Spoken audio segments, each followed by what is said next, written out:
All right, hello, what's up? It's time to talk about Weekly Shonen Jump in the last month of April 2024. Recently, I got it into my head that it would be fun to catch up on every single series in Weekly Shonen Jump and read the whole magazine week by week as if I really was like a kid in Japan. I started doing this because I had gotten caught up on Undead Unluck, and I was just so impressed with it that I started wondering, like what other great series lurk and jump. And then as I figured, like, oh, well, I'll start exploring it, it became so easy in my mind to just picture, well, why don't I just read everything? And it's not like I thought all of them would be phenomenal. It's not like I thought this was like the best use of my time in terms of furthering my appreciation and education in manga. Like, there's all sorts of other series and other magazines all throughout history that I'm sure I would like more, but Weekly Shonen Jump is very, very special to me. It's the magazine that got me into manga. It's the magazine that has run many of my favorite series and is currently running my all-time favorite series, One Piece. And I just kind of thought, what an amazing gift it is to be able to read this magazine translated into English from cover to cover, basically, week by week, at roughly the same time as it's released in Japan. And it felt so foolish of me to kind of waste that opportunity and not just plunge in and see the entirety of Weekly Shonen Jump. And then I also thought it would be fun to make a video like this, where every month I go back and look at the last typically 4 chapters that comprise that month, and think about, what did I think of them? Did I enjoy them? Where do I think these series are going? What do I think is going to thrive in the magazine? What do I think is going to burn out in the next few months or year? I don't know. It just seems like it would be very fun to kind of continually check in and take my temperature on how I'm feeling about the magazine as a whole. And in so doing, kind of leave myself a legacy, not just of the magazine, but of my feelings towards it. It's also just kind of an interesting time to do this. So if we look here, we can see everything currently running in Jump. I got this from Wikipedia, and I think this will be kind of my gospel in terms of what I consider a Weekly Shonen Jump series or not. Sometimes it's a little nebulous in that things start in the magazine and then transition into online. Things will go on hiatus but still technically be in the magazine. Things will start appearing infrequently, whatever. I'm just going to kind of commit myself to reading and weighing in on the things that are actually appearing in the physical magazine, which is this list here.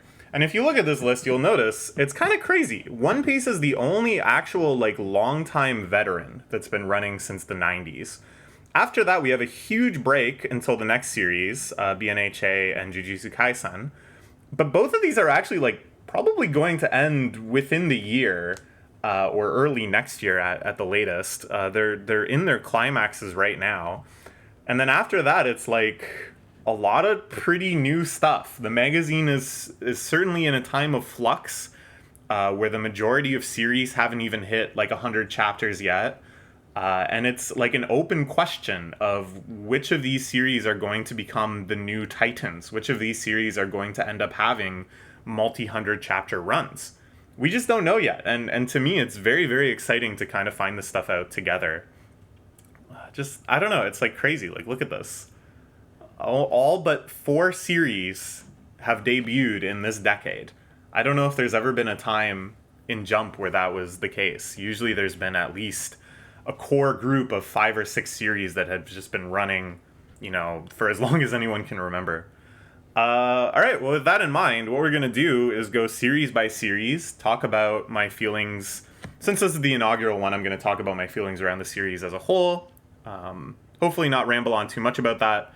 Then kind of talk about what they've been doing lately in the last month and give a grade to how I think they're performing.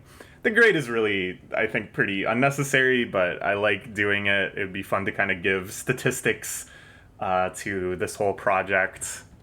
So let's plunge in. The first one I want to talk about is Dear Anemone. This is a very new series that has been running for just a few months now. It's a really unique one among Jump. As you can see, the art style is very different than pretty much anything else running in the magazine. Even in past iterations and lineups, there hasn't been something exactly like this. Very detailed, very kind of grotesque, um, a very unique premise as well of kids exploring this island where bizarre genetic mutations took place, leading to these hyper evolved creatures. It's kind of a Galapagos Island situation. In fact, I think it actually is taking place on a Galapagos Island, and just kind of dealing with the threats these rapidly evolved mutated creatures pose. They're searching for research. It's very odd, it's very weird, and I'll be honest, it hasn't really gripped me yet. It feels like there is the bones and the ideas, and certainly the art direction of something that really exists in like another genre, a true horror manga. But here they're kind of trying to hedge their bets between that kind of horrific, grotesque tension and some messages around kind of camaraderie and people kind of finding themselves in this moment of crisis, coming from a variety of sometimes very sad backgrounds, but kind of stepping up and transforming. That kind of messaging, which is, very in line with other Jump themes. And then most in line with other Jump themes, they're also trying to make this kind of like a battle shonen and having these fight scenes. But to me, the fight scenes aren't super compelling. I think just the way things are depicted is so kind of abstract and weird and body horror-y that it's hard to get just the real sense of like kind of choreography and intensity that I like in action sequences in manga. And the characters' backstories, nothing has been super gripping to me yet. Nothing really stands out as kind of original or exciting. So I think, I don't know, I hope this can get the author a lot of good readership and that they have the support to make something kind of more in line with their genre in another magazine. I don't know if this is going to be a big success. It feels like in these last chapters especially, they're kind of hedging their bets for an early cancellation. A lot of plot points are kind of being swept up and introduced, and it feels like sort of the things that may have been big climactic twists are kind of being brought in now to kind of progress the plot to something satisfying. We'll be talking about this a lot, kind of the mentality of creators writing for this magazine where you have a huge audience, but you also know like the sword of Damocles is right over your head and you could be canceled on like a week by week basis. Which, we could have a long conversation about kind of the ethics of putting creators through a situation like that.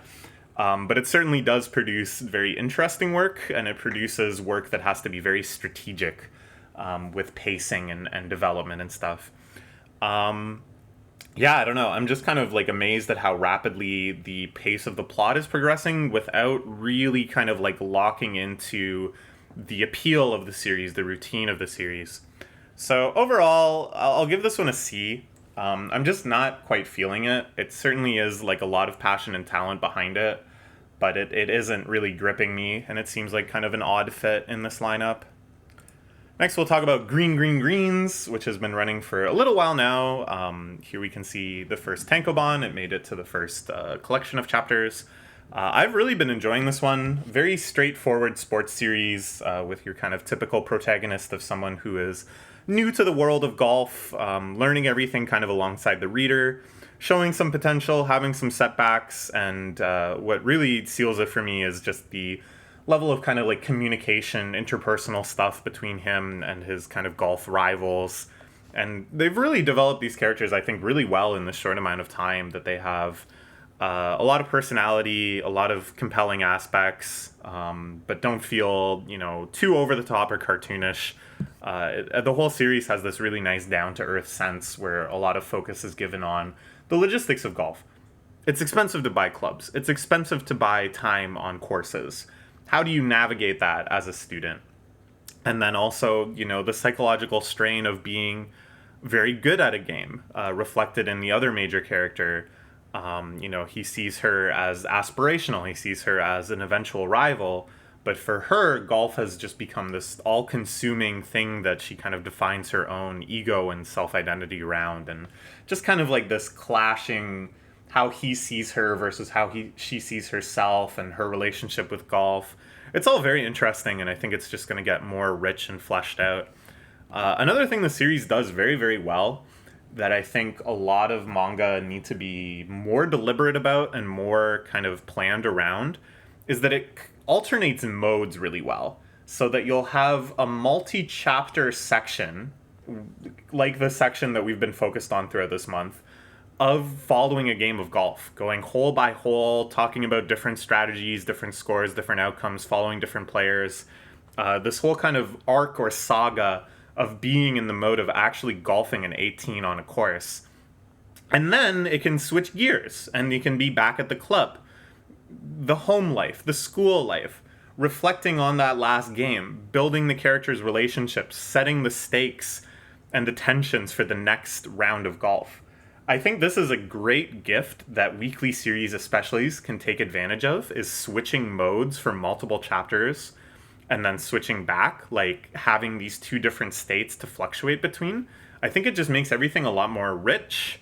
It builds up a great anticipation. Reading it week by week, you're like looking forward to the next game of golf to see what's changed. And I think they're handling both modes like really, really well. It doesn't feel like they're kind of rushing through one to get to the other. So yeah, as I mentioned, the last 4 chapters have mostly been focused around his rival Oga and her game of golf in this tournament. It's been very compelling. I've learned a lot about golf, a lot of really cool strategic moments. I'm quite happy with this. I'll give this an A-. Next, we're going to talk about the Super Psychics Policeman Chojo. This is also a fairly new series, a gag manga about a super psychic policeman and his new partner, who has also got various over-the-top powers, but totally in the realm of the physical. She is just strong like a gorilla. I'm really enjoying this one. It's a lot of fun. The art style is very clean, simple, but goofy. The situations are really over the top and deranged. Most of the plot lines are about how Chojo is like a complete lunatic and is way too obsessive about things that don't really matter, and just kind of struggling to get him in line to do actual police work. The stakes have stayed nice and low, just kind of silly crime capers and a variety of fun settings. I like that the humor is very over the top and goofy, as you would expect from a gag manga, but it's not too meta. I feel like these days it's all the rage to just be totally self-aware that you are within a manga and make jokes about, oh, we don't have time to finish this in this chapter and stuff. And that can be funny. Like, I reread Dr. Slump quite recently. It was the first time I'd actually read the whole thing. And I loved it. And it's full of that sort of self-referential humor. And that was like a huge novelty back in the 80s. Now everyone is doing it, and everyone kind of expects that just being self-referential itself is funny. But no, that has to just be like step 1 of the joke. You still have to have all of your absurdity and comedic timing and goofy escalation and stuff. And that's what this series nails. Instead, it kind of leans more on referential comedy. There's a lot of chapters about them playing like a Yu-Gi-Oh parody or his obsession with building Gunpla. These sorts of kind of weaving in little goofy references, not kind of over-focusing on them, but just kind of giving this weird outreach of comedy, I think I really enjoy. The latest chapters have involved the first actual arc of the series, a plotline that is stretching over so far 2 whole chapters and may go a 3rd or 4th. Which is a pretty bold step for gag manga. Gag manga by its nature wants to be super accessible, super kind of pick it up wherever, that kind of sitcom-y type ideal. But most gag manga will eventually start trying to do greater, longer stories while not losing the comedic edge. So I'm really enjoying this. I think it has a lot of potential.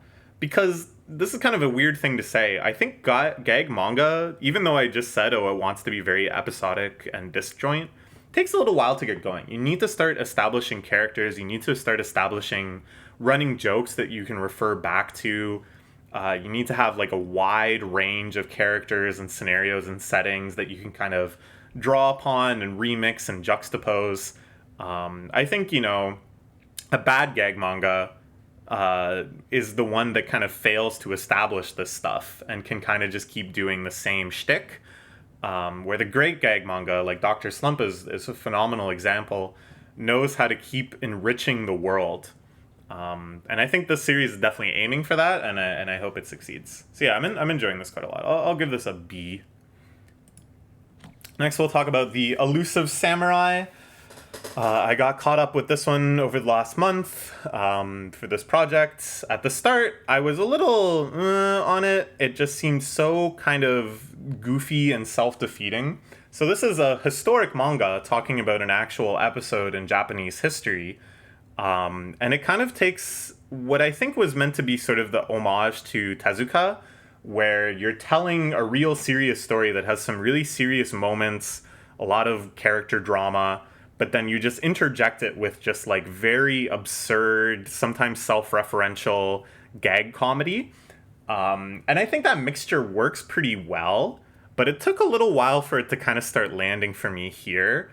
I think just because at the start, the balance was a little askew.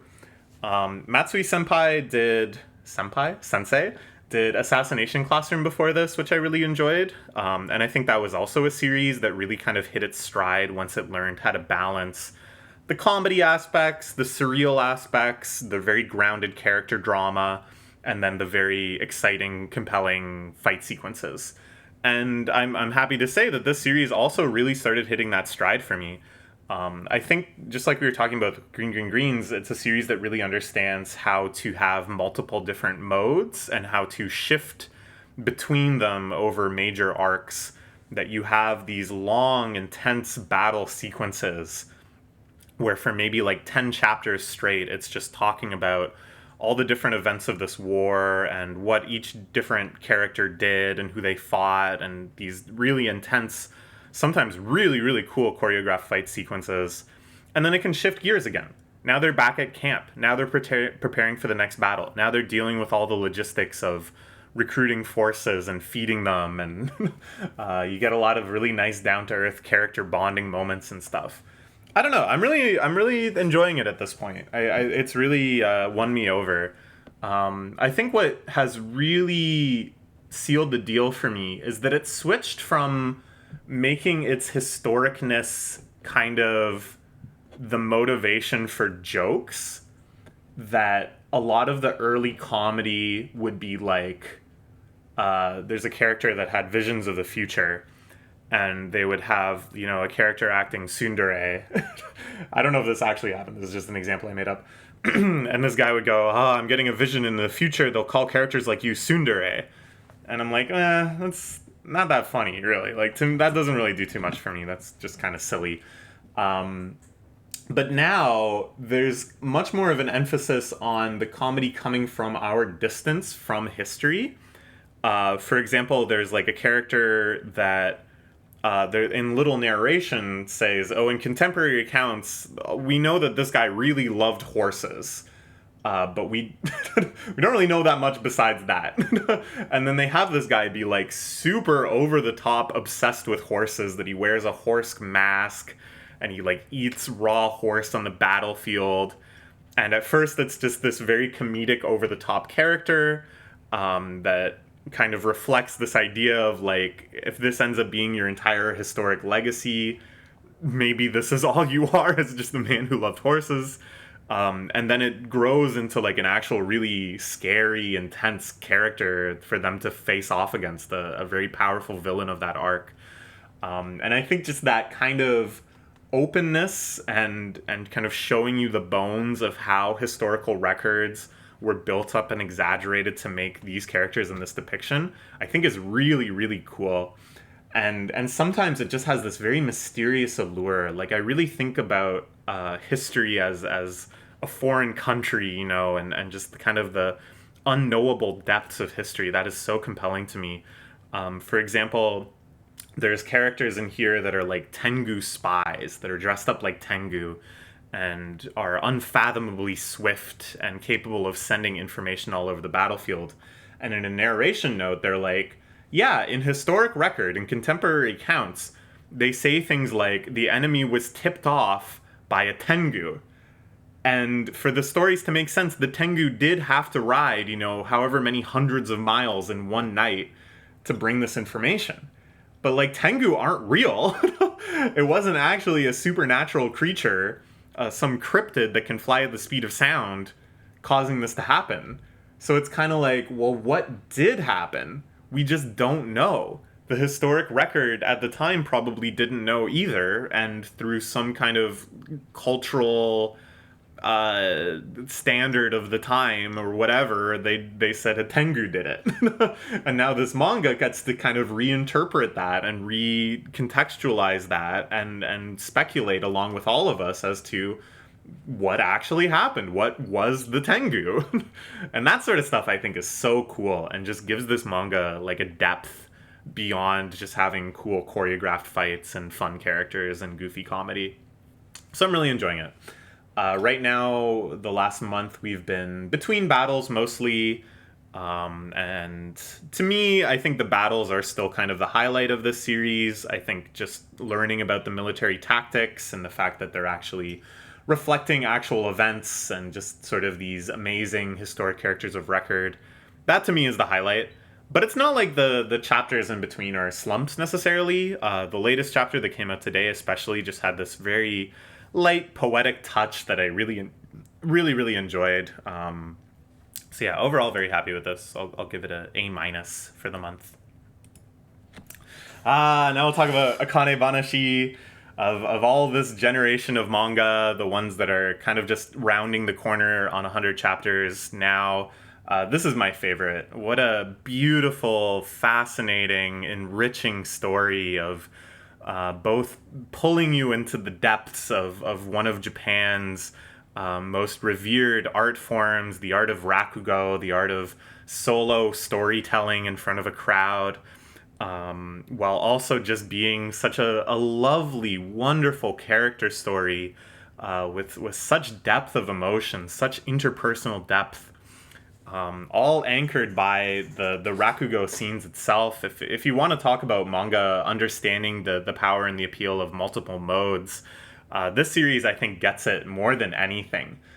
Just how wonderfully all of the characters' personal lives and their personalities and their relationships and the motivations and context they have coming into their rakugo performance are woven into the rakugo performance. And yet the performance itself is still just like a world removed.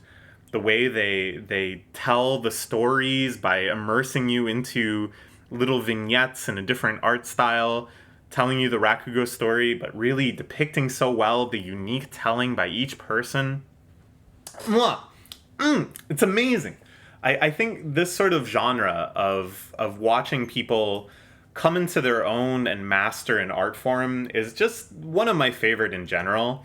And typically it's depicted as sort of a rocky road insofar as they stumble, they fail, sometimes they do good, other times they do bad. Here they take a different approach, and it's much more about Akane just building out her entire inner life and her relationships with people, and sort of the tension is there. And then in the Rakugo stories itself, it's just such a moment of like catharsis, of bringing all of this evolution to bear, and just these like wonderful performances. I think I vastly prefer that, making the performances just beautiful and wonderful and such a triumph for everyone involved, and having that as the victory of all the interpersonal struggles, I think is just such an amazing way to do it. The series has brought me to tears so many times. I don't know. The Rakugo performance that happened in March, had I been doing this project back then, that would have been very, very, very, very highly rated. The revelation that Akane has on stage and her performance of the Tanuki dice really just blew me away. Just one of the best depictions I think I've ever seen in any media of somebody just really enjoying themselves while doing something expert. Just that depiction of flow state and the creativity and ingenuity, and it's so good. And then this month, as I said, it shifts gears, and now we're looking at the world outside of the performances, the various drama around promotional exams and who can attain which Rakugo rank, and all of that stuff is super compelling as well. I think they really do a good job using that to enrich the performances, as I said. There was some really tender, beautiful moments, like between Akane and her dad. And yeah, the future of the series is really getting ratcheted up with these kind of inter-performance developments and stuff. I think this is a series that has a lot of confidence in itself that it will run a long time. It's setting up a long path for Akane's career, and showing kind of people that she's going to follow in the footsteps of and their successes and their challenges as well, which I think is just excellent. Like, I'm so happy that even in this very turbulent era of Jump, a series that's this good and can attract this sort of fan base can be confident and say, yes, I'm going to run for another 300 chapters and I'm planning now what I'm going to do with it. That's how I feel, at least. It's great. I'll give this an A plus for the month. As I said, the chapters with actual performances are even better, but I was very moved by everything happening here. All right, we're gonna shift gears drastically and talk about Nue's Exorcist. I don't like this one. I'm not super impressed. I think it's aiming to fill a certain type of niche within Jump, that, as far as I've read so far at least, isn't really being met otherwise, which I would call kind of like the fan service thriller. There's a lot of very stupid fan service in this series, and a lot of kind of like mostly pointless characters thrown into the prospective harem of the MC. The MC I don't find interesting at all. Very, very, very generic. I also don't really find the other half of the series, which are intense fight scenes. Everybody is on the verge of death. It's supposed to be very compelling and thrilling against these grotesque spirits. I don't know. There's just nothing that interesting about it. It's all kind of stuff I've seen before and done better before. The art style too just feels kind of limited. There just really isn't much being done to push the boundaries of expression and paneling or anything. It's just kind of the same tricks. I don't know. I'm pretty down on it. I think it can survive and Jump because of this niche, that there aren't really this sort of fan service thriller series where the whole point is you project onto the MC and you enjoy his life of getting strong and fighting things, and then being in flirty situations with hotties. It's like, that just doesn't do anything for me, and it's just nothing really that interesting. The last 4 chapters have been a training arc. Wow, it's a combination training arc and awkward cohabitance with the senpai character, who they kind of forgot about for a bit. But now she's back to get accidentally groped and to have weirdly intimate moments all of a sudden, and to sleep in the same bed as him because, oh, it's a healing bed and we need to share it to heal after our training. I don't know. It's going to be interesting where the series goes. It could kind of just survive in this niche, but it doesn't seem like it's super popular. I feel like they've set themselves up for a long plot line. They've described what the plot might look like in the future, facing off against these like 6 elder spirits in a long kind of convolutional alchemic ritual to revive Nue. I don't know. It's like they've set themselves up with a lot of stuff to do, but I don't know if they're going to have the time to do it. But we'll see. I don't know. There's just nothing doing for me here. I just want a D. Alright, positive again. Blue Box. I caught up on this one over the last month or so, and I loved it. I think this is maybe my favorite romance manga that I've ever read in Weekly Shonen Jump. Not that that's a particularly high bar, but I think they're just crushing it. The key ingredients to me are A, no goofy fan service. Very, very, very minimal fan service in this one. Which I think at some point they realized, hey, we can just cut this shit out and it's not necessary for the series. B, the balance between romantic plotline and sports plotline, I think, is just brilliant. Especially the idea of having our two leads play different sports, be in different phases of competition. There's always something kind of crucial for one or the other. There's always kind of progress that one or the other is making. It hits all of the notes that I love in a sports manga. It made me genuinely more interested in the strategy and technique and perseverance in both badminton and basketball. Badminton especially, I've just been so fascinated by after learning so much from the series. C, it doesn't overcomplicate the character relationships. I think this is the biggest trap that romance series, especially in something like Jump, fall into, is just like, well, here's another girl, and here's another girl, and here's another girl. Oh, and he actually has a childhood best friend, and his sister didn't actually end up being blood related. Oh, and here's a transfer student, and she's a girl, and here is a girl that he just randomly meets. I think they do an amazing job of like keeping it to a very, very core, simple relationship dynamic where there is some jealousy, there is some feeling of people interjecting and causing tension, but it's not just like role filling, we can't think of anything else to do. Here's another potential love interest. Instead, the characters that get introduced are always in new dynamic angles, that they have unique relationships to the characters that come with unique challenges and opportunities. And it's just like, that's so simple. It's so much harder to write, but you know that it's better when you do that. You know that it creates a much more dynamic, evolving story that isn't just like the same pattern of, okay, what about this girl? What about this girl? I don't know. It's been great. I love that it's still going after kind of major moments that would typically be the finale of other series. I think it's still just kind of getting into the zone. There's still some major arcs that we know will happen in the future. But at the same time, I feel like so satisfied, so content. It already has had such a great arc, a great thesis. It feels like it doesn't need to do anymore, but we're just sort of like enjoying and celebrating the world and the characters that they've brought up. Great stuff. Really great stuff. And the art style is so nice too. It has this kind of wistful feeling, a lot of spaces.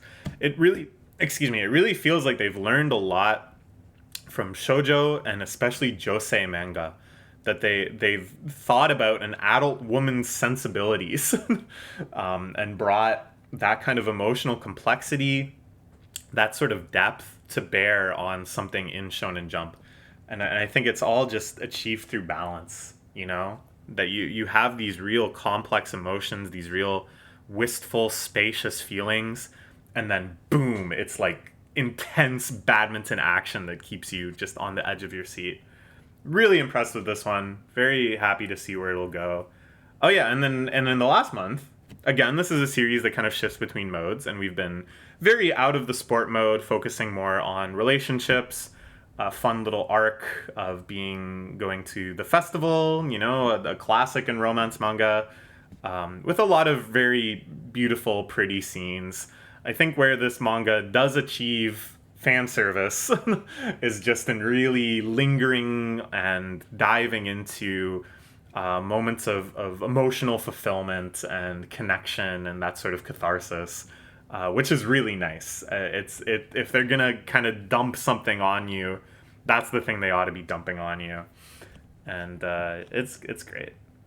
Yeah, I think this is the high watermark for romance and Shonen Jump. Not that I've read every romance series that they've ever run, but this is my favorite of what I've read. Oh, I forgot to animate this. Well, it's not a surprise that I love this series, because I've talked a lot about how much I love this series. Getting caught up on it, oh my god, what a roller coaster. This is just so packed full of insane sci-fi concepts and ideas, crazy, over-the-top, but lovable characters, insanely unique action sequences that have a nice mix of kind of setting up a puzzle of ideas and then launching into just intensely choreographed, very over-the-top action. Just so many twists and turns that feel like they undermine what you thought before, but don't just kind of spit in your face and think, hey, did you think it was this? Haha, stupid, it's actually that. but instead are just like, oh, but did you consider because of X, Y, and Z, it's actually A, B, and C, and then you're just like, you really feel like maybe you could have seen some of this stuff coming, you could have figured it out. Just that intense self-reference, that intense inner network of logic that keeps advancing each and every plot line. I talked about this a lot in the anime review, but I love when a series kind of feels like it left a little plot thread dangling or a little plot hole open, but instead of that being like an error, instead it is actually just kind of a preview, an opportunity, something that you'll realize then is the seeds of the next revelation, the next arc. Phenomenal. And this saga, this long saga, I don't want to spoil what's going on here, but just this way that they've been able to revisit so many characters, so many ideas, so many storylines. It's been so cathartic, so satisfying. I don't know. I could go on and on and on, and I have in the anime review, and I probably will again in the future. But I am just so impressed with this one. The latest month has been mostly focusing on this really crazy shiri-tori multiple language word battle where the words you chose are summoned into reality and then fight it out. I love stuff like this. It really reminds me of Nishio-sen. Just that weird mix of linguistics and puns and cleverness, but then really intense, exciting, choreographed action between the things that they summon. There's been some twists and turns even within just the logic of this fight, which is great. But then I can tell, the ramifications on the plot as a whole are going to be extremely significant too. It's not just becoming so insular in this one little arena. I'm loving it. I hope this fight goes on for a little while further. I just love all the characters involved as well. So yeah, good times. The series is really, really on a hot streak right now. And there's so much exciting stuff promised right after this as well. I think it's just going to be heater after heater after heater. I just can't get over how many times the genre shifts in just like this last saga. Every sub-arc has been just so radically different in like tone and pacing and rhythm. It just instantly kind of switches into a different groove and masters exactly the appeal of that. Brings to bear all these different ideas and concepts of how they would do this genre, this locale, and then just like on to the next one. The plotline is so efficiently set up for this sort of pacing, this sort of genre switching to not only make sense but be necessary to the story they're trying to tell. And I just can't wait to see what's next. This is so freaking good. Whoa! And then to go even further beyond, this is the most recent series I got caught up on. I was really looking forward to this one because I'd heard all sorts of praise from all sorts of people, people whose taste in manga I really respect, and it lived up to all the hype and then some. This is phenomenal action, modern shonen.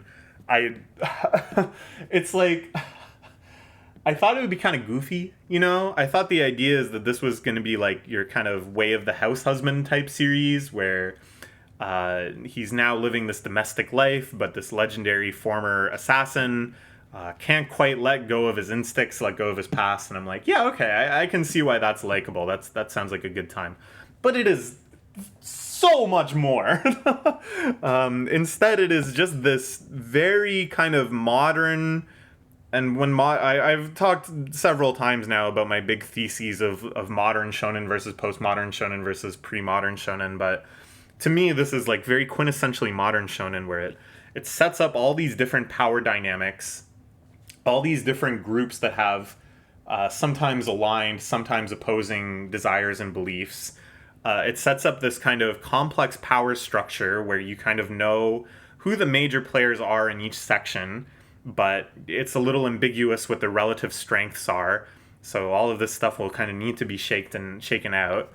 And then you have these kind of arcs, these storylines that are, not just, hey, the next strongest assassin dude rolled into town and we got to deal with him, but something that takes you all over the globe, quite literally, switching up the situations, switching up the objectives.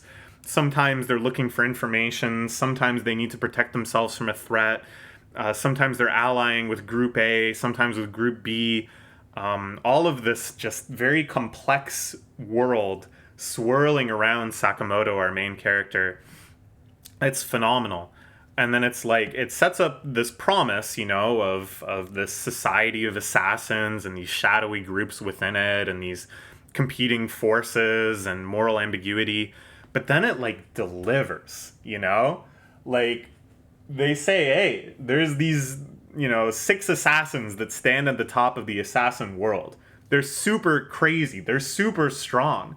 And then when you meet them, you're like, yeah, these guys are cool. These guys are so fucking sick. And I want to see more of them. I want to see how strong they are. I want to see how they handle this and that. I want to see how strong they are relative to this other guy. It's like delivering on that sort of promise.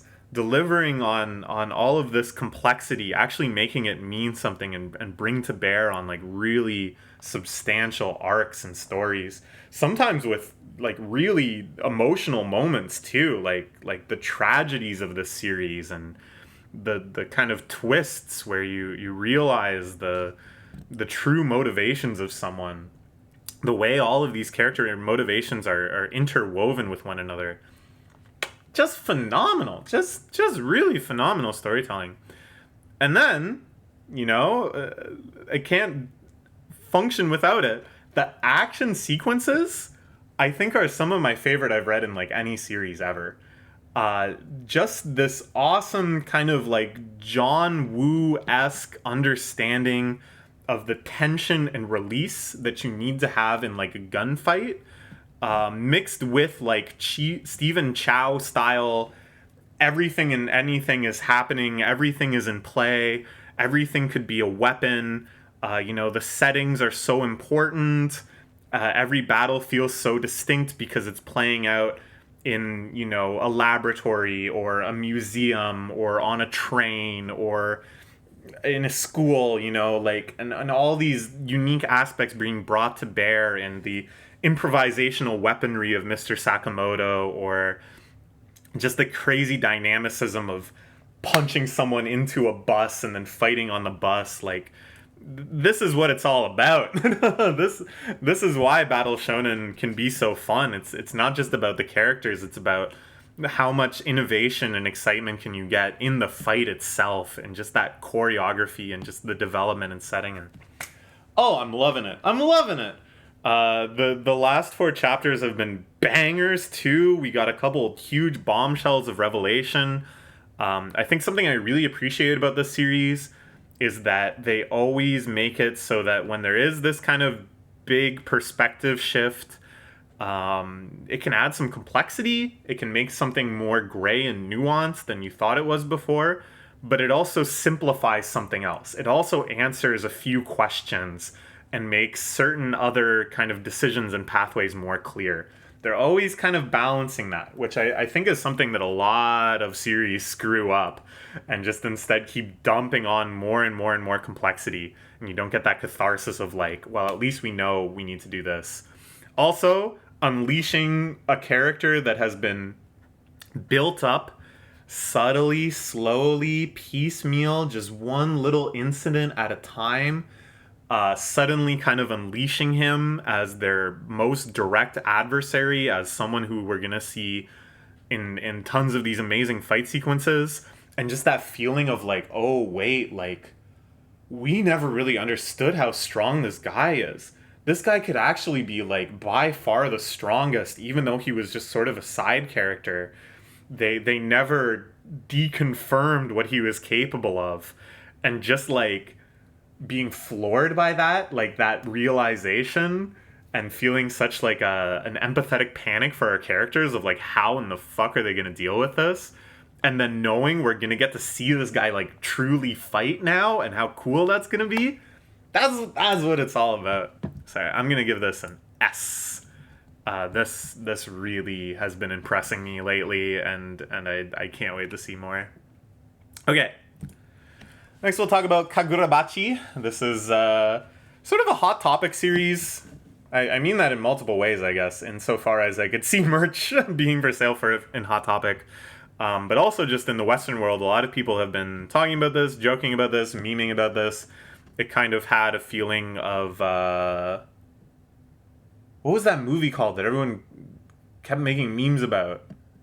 Morbius? Yeah. Is that right? Yeah, that doesn't sound right. Morbius? Seriously? There's a movie called Morbius? Yeah, it was Morbius. Yeah, about like the vampire dude. People kind of had the same sort of mimetic energy towards this as they did that. Where I think at first people didn't really expect it to be that good.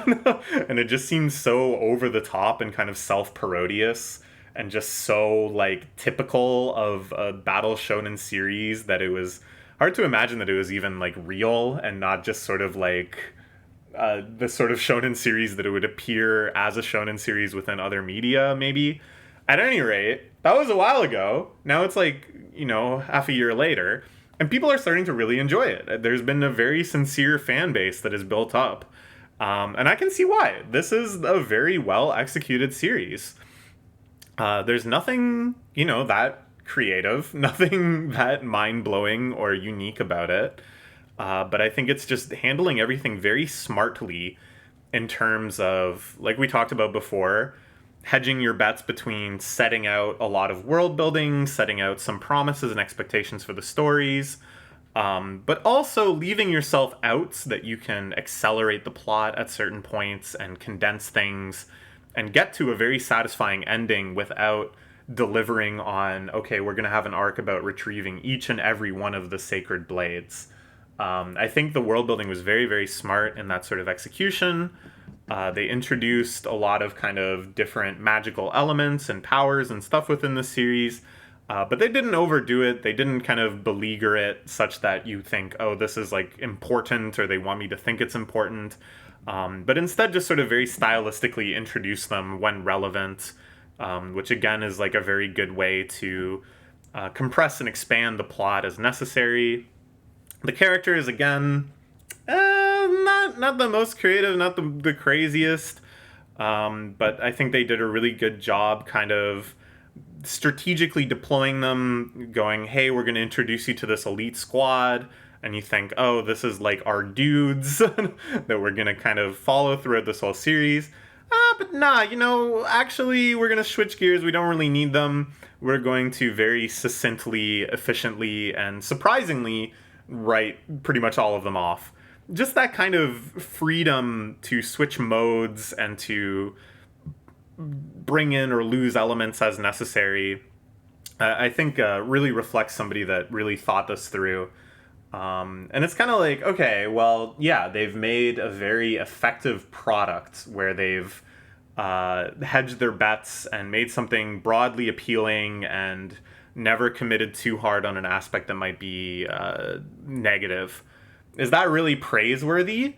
Well, the thing, though, is that all of this is kind of the vehicle for the actual meat of the project, which is like fight scenes. And the fight scenes in this are very cool. They're very intensely choreographed, but still having kind of an element of strategy around how the different powers intersect and stuff. I think that sort of blend is very cool, and the fact that they're able to keep up a very intense choreographed fight while also introducing those sorts of ideas is something not a lot of series have been able to pull off well. So overall, I'm pretty impressed. The last month has been really in the depths of their first truly substantial arc. I like how the arc is written very well. I think the arc is written very well so far.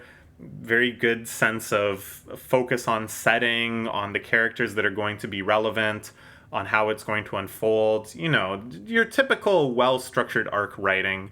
But again, setting up major climactic fights that I think are going to be pretty cool. So overall, pretty impressed with this. Not blown away, but very solid series that I hope will kind of keep finding its footing and eventually get the confidence to really commit to some world building and to build out some very substantial arcs and stuff. It was on a B+.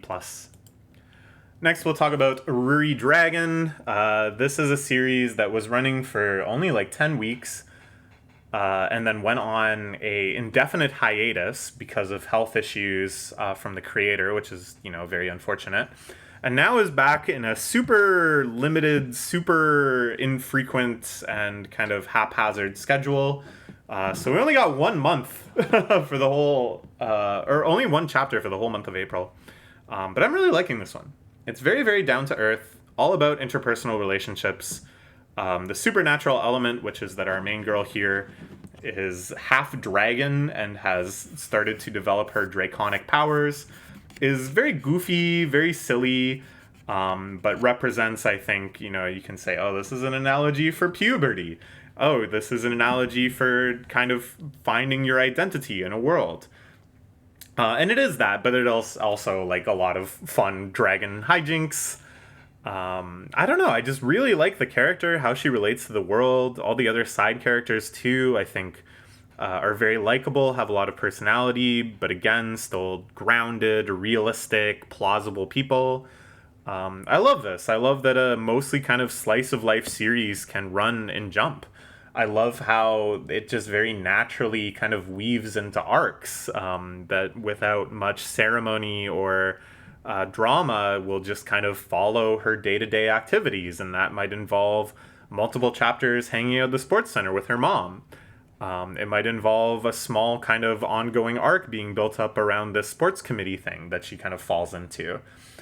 Just that very naturalistic mode that I associate more with things like Yotsuba than shonen manga, I think is a really great fit here.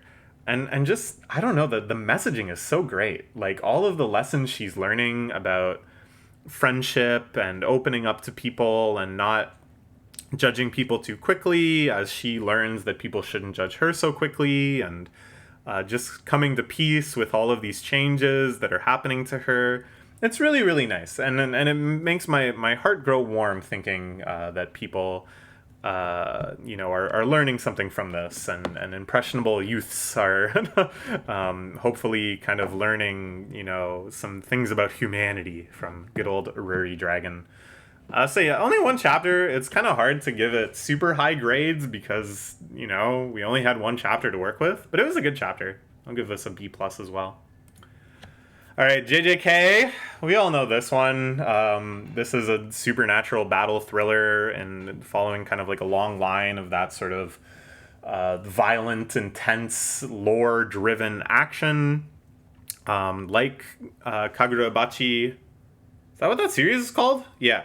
I think this does a good job as well, weaving together intensely choreographed action and exposition, lore, mechanics, and that kind of like RPS feeling. I don't know. I'm sure everybody has heard of this one. I don't think I need to get too far into what I feel about it personally. I've been caught up with it for a while, reading week by week. The last God knows how many chapters have been focused on this super climactic, probably final battle. I've mostly been enjoying it. It's been a really interesting blend where we switch for pages at a time between just super high octane fight scenes and then long digression and narration where we see flashbacks to the characters strategizing for this fight and talking at the most minute level, the most kind of detailed lore intensive level of how all these different supernatural forces play off of each other. Oh, I can use reversed cursed energy, but only on other objects and not myself. Oh, well, I have the power to swap your conception of what is a target and what is a self, so we can combine these things so that you can use the reverse curse technique. Oh, well, I'm actually going to make a contract to inherit your domain technique, which should nullify his domain technique. And this is all just from the latest chapter. So it's like very kind of like nerdy. It's something that I think kind of rewards the most avid readers of the series that can kind of anticipate how these different powers will play off of each other. And then I think on one level shallower than that, even if you don't remember all of the different intricacies of these mechanics, which I think is reasonable, it's still very cool to see all of these different characters and their unique powers be kind of recontextualized. This feeling of one big team kind of coming together, and people that were former villains or deuter antagonists or just not that relevant suddenly little niches of what they were able to do suddenly becoming relevant again, I think is just really, really cool for this big climactic fight. I'm also just very happy with this idea in the first place of showing the action and then showing the strategy and just bouncing back and forth between these. I think gives the pacing just like a much nicer feeling, that it's not too exhausting and it's not like the choreography starts kind of like bouncing off of you, because it's not just like back, fight, but it gives you a little refresher. It gives you a time to anticipate what you're going to see next. And then, boom, it can hit you with full force again. So I think this is very smartly written. It's a very interesting way to do such a climactic fight. But I think it's mostly been very successful for me. I think the only points where it gets tedious is it's kind of hard to do the strategy scenes super compellingly. Like, again, I think if I was the most Turbo fan, then it would be exciting to be like, oh snap, they're obviously going to use the simple domain. But I'm not at that level. So instead it's kind of like, oh yeah, the simple domain, I remember that. And then kind of like you have to read through many paragraphs of how it works in this particular situation. And it's like, oh, that's fine. You know, it's not like ruining my experience. But I just wish there was some even more compelling way to do this. Like if these strategy scenes weren't just kind of dialogue, but were intercut with memories of how it had worked before, or examples in the imagination space, or kind of more like analogies being presented visually and stuff. That's the sort of shit I really, really like. And it feels like a good opportunity to do that is somewhat being missed. But yeah, overall, enjoying this big climactic fight. There's been a lot of really, really cool scenes. And we're getting to the precipice, too, where a lot of the series' most, like, fundamental mysteries are about to be brought to bear on the intensity of this fight. Like, they're about to become not just unveiled to us, but, like, super relevant to the outcome of this battle. And that's going to be sweet. That's what I'm looking forward to. That's, like, some years-long payoffs there. So look at this one, an A-. Now moving into One Piece, which was on hiatus for most of this month. We only got 2 chapters here at the end, but boy howdy were they some chapters. I mean, One Piece is my favorite manga of all time. If you're watching this video, you must know what One Piece is. Maybe you're not caught up on it, and I'm not going to spoil it for you, but shit is getting crazy. We are now seeing, for the first time in manga history, what you're capable of doing when you've built up questions and mysteries and lore for like 20 years, and now you are unleashing them. Now you are paying them off, answering those questions, having characters that have been built up and protected and not seen, now fighting on the front lines and understanding how their powers really work and how they stack up against our Straw Hats. It's just amazing. As somebody that's been reading this series since I was like 10 years old, it's just, I cannot put into words how cathartic and exciting it is to see these things that have been hinted at now fully coming to light. And it's like a great, great mix of like things that I had predicted, things that I had anticipated, things that I had wanted to see specifically. Now I'm seeing it, and it's just as cool, just as satisfying as I had hoped. But then also, like at the end of the chapter I just read today, which you can watch my reaction of, big surprises, things that I didn't see anyone predict, things that are factors of the plot that we just had not even conceived of before, that are now kind of entering the stage in this final saga. I think One Piece, Oda has been saying from the start, I was always keeping the final chapter in mind. I was always writing towards this finale, and we're seeing that brought to bear. Both the brilliance that inspired him to create the story in the first place, that made him set out on this most ambitious adventure, that ultimately created the most popular manga of all time, and all the experience he's gained through that entire journey being brought to bear on these final messages, these final scenes, these twists and events. And it's so based too. Like, I don't know what Oda's, actual political labels are. But to me, as a very leftist person, this is an extremely leftist series. That it's all about destroying the current way of the world and bringing justice to marginalized people, bringing in a world of equality and of fairness and of true justice, and discarding the authority that is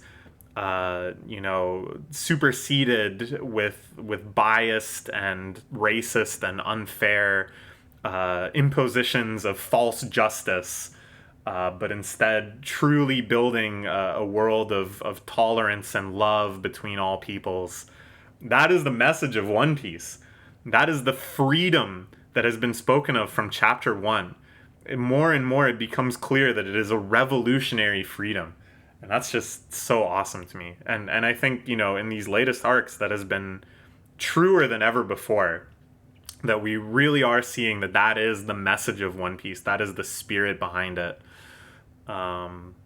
It's not like it's a coherent thesis, because sometimes that freedom and that magnanimousness and peace is by ushering in a king, which isn't very leftist. But overall, it's a series that really inspires me and fills my heart with joy in uncertain times. And now there's like a really based and true environmental message. It's so sick. So yeah, the last chapter especially, I'm just so happy and amazed with the kind of twists and just the payoffs of these decades of setting up. So, I thought I changed this. Before the last chapter, I was going to give this an A, and I was making these slides before I had read stuff this morning. I wanted to give this an S. I mentally bumped that up to an S. Okay, anyways, now let's talk about a brand new series. Astro Royale has been running entirely within the month of April. This is a series by the guy who did Tokyo Revengers, and it kind of goes back into the idea of like gang warfare and the Yakuza and protecting towns but doing illegal business and rivalries with other gangs and all of that good stuff.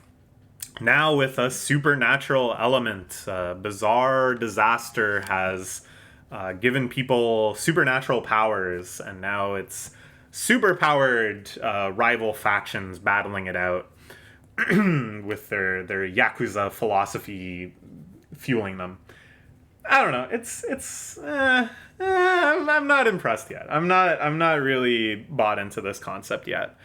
It kind of feels like all of this Yakuza flavoring is really kind of just irrelevant if what it boils down to is just superpower fighting.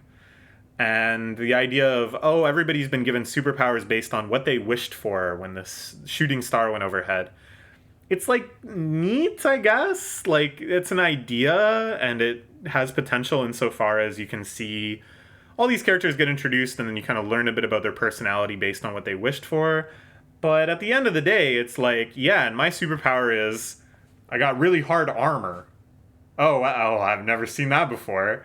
I've got a strong fist. And it's just not that interesting. I am sorry. To me, the potential in the series lies in the world building. So, what has changed in a civilization where a ton of people now just suddenly have superpowers? We've seen this sort of plotline a lot before with like Boku no Hero Academia and stuff. But it's more rare and more exciting to have a story that takes place like at that moment. Seeing the changes, immediately as society struggles to rapidly readjust to something that like just happened. That's kind of more unique and that's kind of interesting. But so far it hasn't really plunged into that concept so too deeply. They've set themselves up for a long future. It's very ambitious. There's like 10 adopted Yakuza brothers that all have their own factions now, and he's going to try to take them down and unite them. Are they going to get to all 10 brothers? I don't know, man. This is going to take a while. But to me, that's not really that exciting either. You got to have something a little more interesting to me than like, here are 10 people you're going to fight, and none of them seem all that interesting. But, it's just at the start. I think the art style is pretty cool, too. It's quite unique within Jump. It's got this kind of very sketchy, in ways, sort of old school style. And so far, the fight scenes haven't been all that impressive or interesting, but I think there's potential there. I think, it's something where the series needs to get into its groove and have the space to kind of focus on a longer choreographed fight scene for longer. So maybe it's got still some potential, but right now, I'll give it a C+. It's fine. This is another even newer series that started the week after Astro Royale, the Kyokuto Necromance. This is another kind of niche-filling series. The stylistic, horror-y, hot topic core thriller. This is something that always exists in Jump in one form or another. So I think it's a smart kind of niche to fill. And so far I've been pretty happy with it. The art direction's really nice. It nails that very kind of cool, gothic, stylish mode. The designs of the spirits that they're exorcising have this very nice grotesquity to them. That's not only creative in and of itself, but I think just has a lot of potential, that they're not locked into. Each and every one of them has to be this bleh, like shadowy, drooling, toothy thing, but they can look like anything. And that to me is really exciting. That to me opens up the story a lot. The mechanics around exorcism, I think they've kind of doled out to us at a nice pace. We weren't subjugated to 5 pages of, and this type of spirit is weak to this type of thing, and blah, blah, blah. But instead, it seems like we're really going to kind of discover that stuff as relevant, which I think is a lot better. The 2 main characters I'm quite liking. Neither of them are super unique, but they're, compelling in that they have some flaws already. They have some quirks already. It feels like the dynamic between them is going to be very funny. And all of this, too, anchored down by some nice character moments, some little tragic scenes. Like, you can really understand his love of his grandmother. You can understand the turmoil of when his parents died. They're cliche things, but they're being brought to bear in a way that I find quite nice. So I think the series has got potential. I think they can really kind of settle into a groove. And the thing that to me signals the most potential is just this one panel in the most recent chapter where they're going to the Exorcist HQ, and he just glances into a room and there's this big freaky tree that's covered in faces. And he's just like, what the hell? And they move on, they don't comment on it. And I think if the series can kind of keep up that pace of introducing little mysteries, just having the world have this sort of lively sense of the unknowable and the strange and the horrific, that to me is something that can really make a series engaging. And I think they understand that appeal. Just that one panel showed to me that they understand that appeal. I hope they can keep delivering on it. So I'll give this one a B. Like I said, nothing too unique yet, nothing too crazy yet, but a solid start, and I think a lot of room for this one to grow into itself. All right, let's talk about BNHA, My Hero Academia, which is just like JJK in its big climactic final fight. Comparing and contrasting them is actually very interesting, because both of them have a major element of strategy, of, we're up against something that seems totally unbeatable, but we've figured out a game plan that might work, and just kind of cutting back and forth between the ideation and the execution. But here it's totally different. Rather than really diving into the mechanics of the series, I mean, to a minor extent they did with, how does All for One really work? But mostly it's been about the emotional side. How do you create an emotional bond and an emotional appeal that makes the fighting irrelevant? And this is a theme that has been built up throughout the entire series. And it was quite nice and cathartic to kind of finally see it be brought to bear, and to have this resolution to the main villain's backstory and stuff. It was oh, okay, we knew they were going to do that, and then they did that, and that was nice.